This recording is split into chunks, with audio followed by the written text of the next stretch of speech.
అందరికీ నమస్కారం.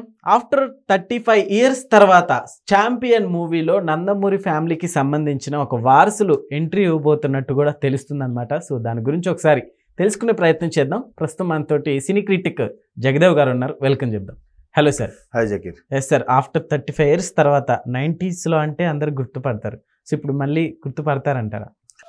రోషన్ సినిమా గురించి మీరు మాట్లాడేది. అవును సార్. రోషన్ గారి సినిమాలో మీరు అన్నట్టు ఆ పేరు చెప్పే ముందు అసలు కొంతమంది మంచి నేము ఫేము చూడడానికి చాలా అందంగా ఉండే వాళ్ళు కూడా సడన్గా తెరమరుగైపోయారు. అది ఎందుకు అవుతున్నారు అనేది పర్సనల్ ఇష్యూవా లేకపోతే సినిమాలు ఆడకపోవడం వల్ల సైడ్ అయిపోయారని తెలియదు. కానీ ఆ కోవలో చెందిన హీరోని ఒకసారి పరిశీలిస్తే వేణు తొట్టెంపూడి, హనుమాన్ జంక్షన్, చిరునవ్వుతో లాంటి బ్లాక్ బాస్టర్, స్వయంవరంతో ఇచ్చిన ఆయన మొన్న రామారావు ఆన్ డ్యూటీ ఏదో రవితేజ గారి సినిమాలో కనిపించారు.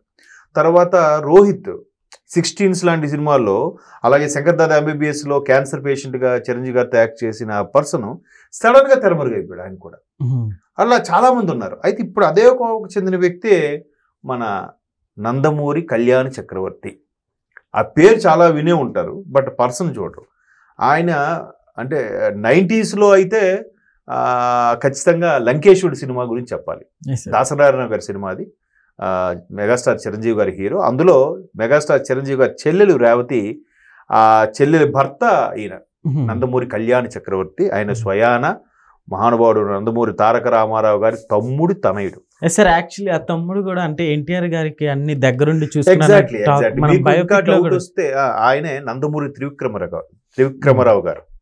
సో ప్రొడ్యూసర్ పేరు ఆయనదే ఉండేది. రామకృష్ణ హార్టికల్చర్ సినీ స్టూడియోస్ అని వేసినా కూడా ప్రొడ్యూసర్ పేరు ఆయన. అంతకుముందు నేషనల్ ఆర్ట్స్ అని ఏదో పెట్టారు.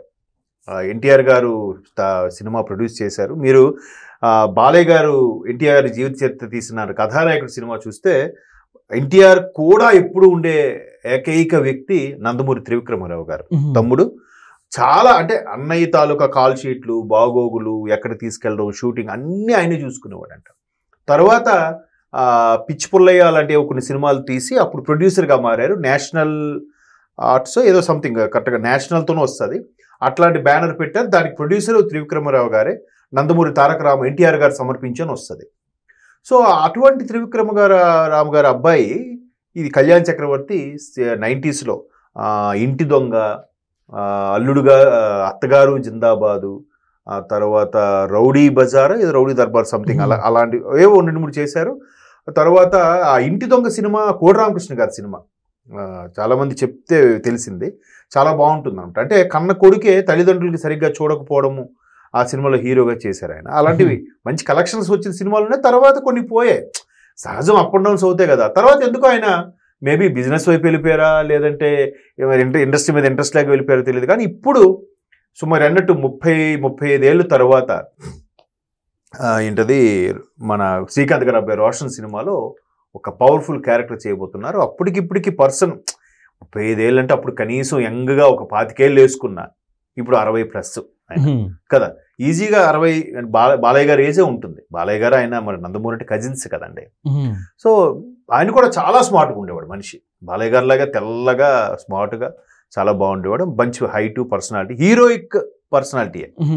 బట్ ఆయన ఇప్పుడు మరలా ఇన్నేళ్ళ తర్వాత ఇండస్ట్రీకి మేబీ పర్టికులర్గా ఆ క్యారెక్టర్కి మీరే కావాలని వెతికి పట్టుకొని చేయించుకున్నారా లేదో తెలియదు. అలాగే దగ్గుపాటి రాజా అని ఒక ఆయన ఉంటాడు. ఇప్పుడు చూసారా కథానాయకుడు సినిమాలో బాలయ్య గారి పక్కన ఆ త్రివిక్రమరావు క్యారెక్టర్ ఎవరైతే చేశారో ఆయన దగ్గుపాటి రాజా. ఆయన కూడా అప్పట్లో మంచి 80sలో ఒక మంచి హీరోగా వెలుగొందిన వ్యక్తే.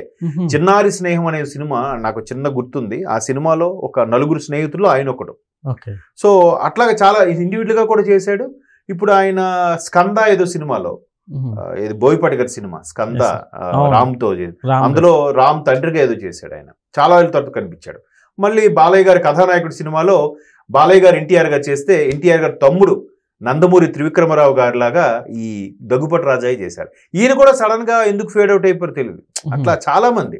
ఇప్పుడు హీరో సురేష్ కూడా ఇప్పుడు తర్వాత లావ్ అయిపోయారు, ఇప్పుడు మళ్ళీ సన్నబడ్డారు. సడన్ గా ఇండస్ట్రీ నుంచి ఫేడ్ అవుట్ అయిపోయి మళ్ళీ రాడు. అలాగే అబ్బాస్ హీరో ఉండేవాడు, గుర్తుంది, ప్రేమదేశం లాంటి, ఎంత అందగాడు, ఎంత స్మార్ట్ హీరో. మరి ఆయన ఏమయ్యాడు? ఏ సినిమాలో అంటే కెరియర్ ఇండస్ట్రీ కళామ తల్లి ఎవరిని పైకి లేపుతుంది, ఎవరిని తొక్కేస్తుంది, ఎవరిని పక్కకు నెట్టేస్తుంది అనేది చెప్పలేము. ఎస్ సార్, ఇప్పుడు మనం మామూలుగా గుర్తు చేసుకుంటే ఇప్పుడున్న హీరోలు నలుగురు ఒక 5 పేర్లు చెప్పగలుగుతామేమో, కానీ కొంచెం బ్యాక్ వెళ్ళినా కూడా వాళ్ళ పేర్లు కూడా మనకు గుర్తుండవు కదా. ఆబ్వియస్లీ ఇప్పుడు జనరేషన్కి జన్జీ అంటున్నారు. ఈ జనరేషన్కి రామ్ చరణ్ అంటే super star, NTR super star, Chiranjeevi గారు తెలియదు. కొంతమంది అలాగే ఉన్నారు. ఓ చిరంజీవి గారా, రామ్ చరణ్ ఫాదర్ కదా. సార్ యాక్చువల్లీ ఇక్కడ మనం మాట్లాడుకుంటే హీరోల పరిస్థితి ఎలా ఉంటే సైడ్ క్యారెక్టర్లు మామూలుగా హీరోయిన్స్ కమెడియన్స్ ఇక వాళ్ళ గురించి వాళ్ళు అంతే కదా. మొన్న ఇప్పుడు రోడ్డు మీద వెళ్తున్నా కానీ గుర్తుపట్టలేం. వాళ్ళ ఏజ్ అయిపోయి వాళ్ళు గుర్తుపట్టలే తయారైపోయి ఆటోమేటిక్ గా స్కిన్ అది చేంజ్ అయిపోతుంది. ఇప్పుడు అదే 80s 90s లో పకీజా క్యారెక్టర్ చేసింది ఆవిడ అప్పట్లో మోహన్ బాబు గారి సినిమాలో అసెంబ్లీ రౌడీలో. ఆ తర్వాత ఆవిడ కొన్ని 100 సినిమాలు చేసి ఉంటుంది నాకు తెలిసి. సో ఆవిడ మొన్న తిండికి లేక ఇబ్బంది పడితే మద్రాసు నుంచి అమరావతి వచ్చి అక్కడ పవన్ కళ్యాణ్ గారు కలిస్తే ఆయన ఒక 2 లక్షల క్యాష్, ఒక పట్టు చీర పెట్టి ఆమె భోజనం పెట్టి పంపించారంట. అంటే ఆవిడ బయటకు వచ్చి చాలా బాగా నన్ను ఆదుకున్నాను, చాలా ఇబ్బందుల్లో ఉన్నానంటే నాకు ఇచ్చారని కూడా ఆమె చెప్పుకొచ్చింది. అట్లా మీరు అన్నట్టు ఆ సైడ్ క్యారెక్టర్లు కానీ, కమెడియన్స్ కానీ, ఆ క్యారెక్టర్ ఆర్టిస్టులు కానీ ఎంతోమంది, చాలామంది, కొంతమంది ఎన్నో ఏళ్ళుగా జూనియర్ ఆర్టిస్ట్గా చేస్తూనే ఉంటారు. వాళ్ళకి ఎప్పటికీ బ్రేక్ రాదు పాపం, వాళ్ళు అలాగే చనిపోతుంటారు కూడా. బట్ ఈయన మంచి బ్యాక్గ్రౌండ్ ఉన్న పర్సన్. ఎన్టీఆర్ గారు నందమూరి గారి ఫ్యామిలీ అంటే నందమూరి కళ్యాణ్ చక్రవర్తి ఆయన పేరు. సో ఇప్పుడు మళ్ళీ తెరంగేట్రం చేయడానికి మేబీ చాలా రీజన్స్ ఉంటే ఉండొచ్చు, కథ నచ్చుండొచ్చు. సార్ దీంతో ఇంకా కంటిన్యూ అవుతారనుకో, మరి అది చూడాలి. ఇప్పుడు విజయశాంతి గారు ఆ మధ్యన ఈ సినిమా చేశారు, ఇది సరిలేరు నీకెవరని, చాలా రోజుల తర్వాత రాజకీయాల్లోకి వెళ్ళాక. సో మళ్ళీ ఆవిడ చేస్తే బాగుంటుంది, ఎందుకంటే లేడీ సూపర్ స్టార్ నిజంగా విజయశాంతి గారు. సో మరి ఆవిడకి తగ్గ క్యారెక్టర్ కూడా పడాలి. ఏదో ఒక సినిమా చేశాం కదా, వరుస అవకాశాలు వస్తున్నాయని చెప్పి ఏది పడితే చేశారనుకోండి, వాళ్ళ ఇమేజ్ కూడా దెబ్బతింటుంది. కొంత వయసు వచ్చాక హుందాగా ఉండాలి. దానికి బెస్ట్ ఎగ్జాంపుల్ సోహన్ బాబు గారు. అని చూడండి, కెరీర్ పీక్లో బాగా ఇది అన్ని సంపాదించుకున్నారు, ల్యాండ్ కొనుక్కున్నారు. చాలామంది చెప్తారు చెన్నైలో పెద్ద చాలా ఎక్కువ ల్యాండ్ లార్డ్స్లో ఆయన ఒకడు. ఆయన అప్పట్లోనే 70s 80sలోనే బాగా ల్యాండ్ కొనుక్కొని 4 రాళ్ళు వెనకేసుకున్నాడు. వాళ్ళ ఫ్యామిలీ అంతా ఇప్పుడు మంచి ఇదిగా ఉంది. కొంత స్థాయి వచ్చిన తర్వాత ఎందుకో నేను ఇంక సినిమాలు చేయనని సైడ్ అయిపోయాడు ఆయన. ఏదో ఏవండి ఆవిడ వచ్చింది అలాంటి 1-2 సినిమాలు తప్పితే, అది కూడా కీలకమైన పాత్రలు. తర్వాత మళ్ళీ చేయలేదు. బలరామకృష్ణులు ఒకటి రాజశేఖర్ గారితో కలిసి చేశారు, అంటే ఉందా ఆయన పాత్ర. అట్లా ఇంకా వయసు అయిపోయినా కూడా హీరోగానే చేసే పరిస్థితిలో చేస్తే ఈడింకా హీరో ఏందబ్బా అని అనుకునే ప్రేక్షకుడు విసిగిపోయే పరిస్థితి రాకుండానే సైడ్ అయిపోవాలి, లేదా ఆ పాత్రకు తగ్గట్టుగా హుందాగా చేసుకోవాలి. ఈవెన్ ఎన్టీఆర్ గారు కూడా మేజర్ చంద్రకాంత్ ఒక స్టోరీ అంటే లీడ్ రోల్ చేసినా కూడా మెయిన్ ఇంకో హీరో మోహన్ బాబు ఉన్నారు కదా. అలాగే నాగేశ్వర గారు మనం సినిమాలు చేశారు, తర్వాత సీతారామయ్య గారు మనవరాలు లాంటి సినిమాలు చేశారు. బట్ లీడ్ రోల్ చేసిన వయసు తగ్గ పాత్రలు చేయడం అనేది చాలా గొప్ప విషయం. అది హుందాగా ఉంటుంది, అలా హుందాగా అనిపించుకొని వెళ్ళిపోవాలి తప్ప మళ్ళీ నాకు బ్యాక్గ్రౌండ్ ఉంది కదా అని ఏదో సినిమాలు చేస్తా ఉంటే కరెక్ట్ కాదు. బట్ ఈయన ఒక ఆల్రెడీ పోస్టర్ రిలీజ్ చేశారు రోషన్ సినిమాలో. రాజారెడ్డి ఏదో క్యారెక్టర్ అంట, కళ్యాణ్ చక్రవర్తి గడ్డాలు మీసాలతో. ఆయన ఇప్పుడు వయసు అయిపోయినా కూడా చాలా స్మార్ట్గా ఉన్నాడు. చూద్దాం మరి ఎలాంటి పెర్ఫార్మ్ చేస్తారో, నెక్స్ట్ సినిమాలు కంటిన్యూ అవుతారో లేదో చూద్దాం. ఓకే అండి, థ్యాంక్ యూ.